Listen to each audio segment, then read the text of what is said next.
Yuk jadi bagian dari dakwah kami. Dukung operasional dakwah dan sosial kami, raih pahala amal jariah yang terus mengalir sampai hari kiamat. Jadi insya Allah pada malam ini kita membahas tentang 3 tema, tutup pemerintah dan juga ada tema-tema umum yang terjadi di masyarakat dan juga mungkin tema tentang rumah tangga yang masih perlu kita ingatkan lagi teman-teman. Pertama itu tentang pemerintah, ini tentang mencari-cari aib pemimpin yang telah berlalu Ustaz. Jadi sebelumnya kita setelah selesai pemimpin-pemimpin kita yang masa lalu ini masa tugasnya, namun belakangan ini muncul lagi fenomena oknum-oknum yang mencari-cari kesalahan atau aib dari pemimpin-pemimpin kita yang sebelumnya Ustaz. Jadi pertanyaan di sini, apakah hal semacam ini dibetulkan dalam agama dan ataukah hal tersebut termasuk dalam kategori membongkar aib seseorang muslim yang seharusnya kita jaga Ustaz? Tafadhol Ustaz. Jadi hukum dasarnya membuka dan mencari-cari aib seorang muslim tidak boleh. Hukum dasarnya. Jadi tidak boleh kita sengaja memata-matai orang, tidak boleh kita sengaja mencari tahu tentang kekurangan atau kesalahan dia. Ya. Bahkan pernah Umar bin Khattab radhiyallahu anhu melewati satu rumah masyarakatnya, kemudian beliau mendapati setelah mengecek rumah itu, seseorang itu sedang melakukan maksiat. Maka Umar pun akhirnya menegurnya. Lalu orang itu mengakui kesalahannya, tapi dia mengatakan, tetapi Allah subhanahu wa ta'ala tidak membolehkan dan mengizinkan anda untuk memata-matai aku, wahai Amir Mukminin. Maka Umar pun akhirnya menarik peraturan yang beliau taruh itu sendiri. Artinya teman-teman sekalian, kalau sesuatu itu nampak depan mata, memang dasarnya ini adalah kesalahan yang dilakukan, apalagi sudah terpublikasi. Dan juga mungkin kesalahan-kesalahan tersebut akan berefek besar sekali. Dan itu memang sudah terlanjur, orangnya misalnya memang sudah berbohong depan publik, sengaja melakukan hal-hal yang memang sebenarnya ini pelanggaran, baik agama ataupun pemerintah, maka ini ada pihak berwenang, bukan oknum ya, pihak berwenang memang dari pihak pemerintah yang memang menelusuri hal tersebut seperti para pelaku koruptor, para orang-orang yang melakukan hal-hal yang salah ini, maka itu boleh-boleh saja. Ya, karena memang ini akan mengembalikan nama baiknya pemerintahan, nama baiknya para pemimpin yang mungkin tidak seperti pemimpin yang itu misalnya. Tapi kalau itu adalah yang dimaksud aib yang tidak pernah dipublis, tapi sengaja orang mencari tahu, ini pemimpin ini ngapain di rumahnya, bagaimana istrinya, bagaimana pembantunya, bagaimana anaknya, atau mungkin figur tokoh masyarakat, seorang artis, seorang apa ya profesinya, kemudian sengaja kita telusuri, ini tidak boleh. Sudah pernah kita jelaskan dalam salah satu bab dosa-dosa besar kita adalah tidak boleh memata-matai kaum muslimin, tidak boleh mengintip mereka ya. Tetapi kalau itu nampak depan mata mereka melakukannya, maka di situ kita wajib meluruskan. Oleh karena itu kami tidak sarankan kalau oknum.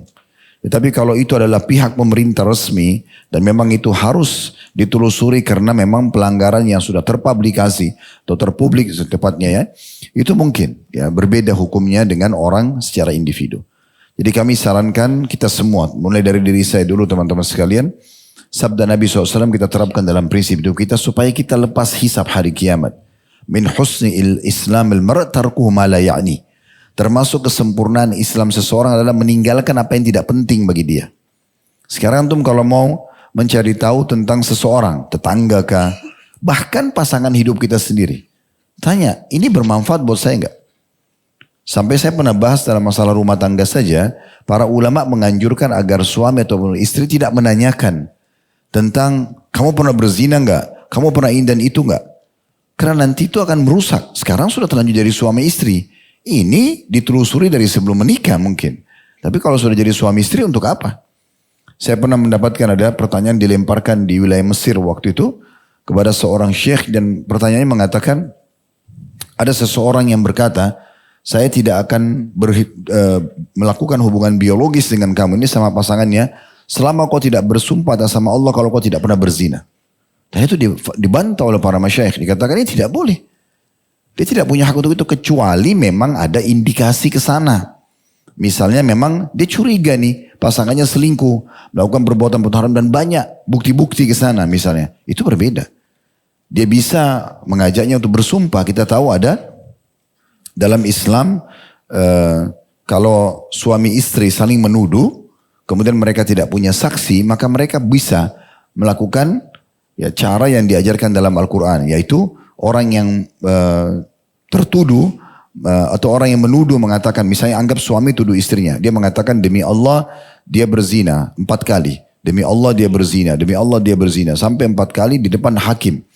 Kemudian yang kelima kali baru dia mengatakan kalau Allah akan marah sama dia, orang yang menuduh ini, kalau dia yang berdusta.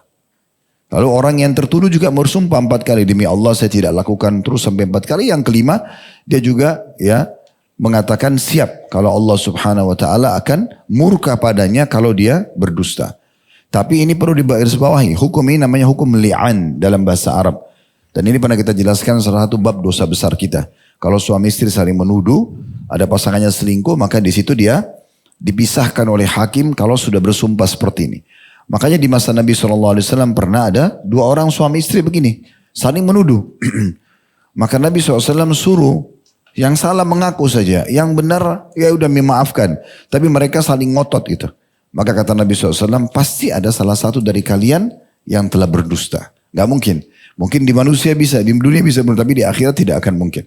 Lalu Nabi SAW pisahkan mereka. Nah hukum li'an ini kalau sudah sampai pada level ini, itu gak boleh lagi bersatu. Ya, tidak ada lagi seperti orang tolak satu, ceraikan istri masih ada masa iddah kembali. Kalau li'an sudah tidak ada lagi. Karena mereka tidak bisa disatukan lagi. Ini contohnya. Tapi memang itu karena ada indikasi ke sana. Tapi kalau nggak ada indikasi, antum sengaja korek-korek. Kayaknya suami saya ini ada yang dirahasiakan. Kenapa dia baik-baik saja gitu. Ya, misal contoh. Atau istri saya ini kayaknya ada simpanan juga ini. Mungkin karena dia berbuat itu dia curiga sama pasangannya. Jadi terbawa dengan arus bisikan syaitan yang membuat dia selalu serba curiga. Saya dapat informasi begitu. Ada yang pasang kamera di mobil. Ada yang pasang aplikasi di handphone untuk mengecek. Untuk apa? Antum untuk ambil tugasnya malaikat ini untuk apa? Hah? Sudah ada malaikat yang bertugas. Saya dan antum semua laki-laki bertugas jadi suami hanya sampai ajal datang. Istri, seorang wanita bertugas sampai ajal datang. Yang kita tidak tahu tentang pasangan gak usah korek-korek. Gak usah. Datang ke rumah, antum laki-laki cari nafkah. Datang ke rumah di tempat kerja, berikan haknya kerja itu. Antum cari rezeki yang halal, antum makan dan minum halal, antum jaga pergaulan halal, jaga pandangan penglihatan dari yang haram. Udah pulang ke rumah berikan hak istri, berikan hak anak. Udah tiba waktu sholat, meninggal masuk surga kan selesai. Untuk apa yang cari masalah ke sana sini gitu ya. Itu juga dengan istri, udah tidak ada apa-apa dengan suaminya, gak usah curiga. Ya, dan saya sarankan juga hati-hati dengan banyak menonton media-media yang mengajarkan hal-hal yang tidak benar gitu ya. Tidak perlu teman-teman sekalian. Dalam Islam sesuatu yang nampak depan mata, benar kita dukung, salah kita nasihatin. Clear. Yang kita tidak tahu gak usah dikorek-korek. Kan gitu. Karena kalau makin kita tahu tentang seseorang, berarti makin besar tanggung jawabnya di depan Allah di kiamat. Nah ini penting untuk digarisbawahi. Oleh karena itu kembali ke tadi, kalau masalah itu adalah pihak pemerintah yang mengambil alih, itu tidak ada masalah. Tapi kalau tidak jangan.